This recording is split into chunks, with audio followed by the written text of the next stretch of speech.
Bakar Adurami, président de la Fédération des personnes âgées et retraitées de Mayotte, mène le combat des retraites décentes depuis 2008. Il suit l'évolution des retraites et selon lui, en matière de revalorisation, le compte n'y est pas. Pendant les 5 dernières années, on a promis beaucoup aux retraités. Mais on n'a rien vu. On n'a rien vu. Mais ce qu'on a vu, il y a 1,1% pour les retraités. Ça, c'est pour les fonctions publiques, hein. Ceux qui touchent en fonction publique. Mais pour les retraités privés, non.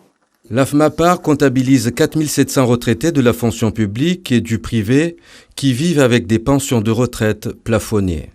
Si on regarde bien dans ce stade-là, ce sont les personnes dans les services publics, dans les services privés, qui sont mal payés, qui ne gagnent pas beaucoup de retraite. Parce que ça varie de 160 à 400 ou bien 500, parce que les 500, au-delà des 500, c'est les plafonds. Ils ne touchent pas plus que ça, sauf il y a certains cas. Les textes appliqués à Mayotte par ordonnance causent du tort à tous les retraités. Selon Salim Naouda, il faut les déverrouiller. Il faut qu'on sorte de ces textes dérogatoires appliqués ou imposés à Mayotte. Il faut qu'on applique le droit commun et c'est par rapport à ça qu'on pourra sortir nos retraités de la pauvreté qu'ils vivent actuellement.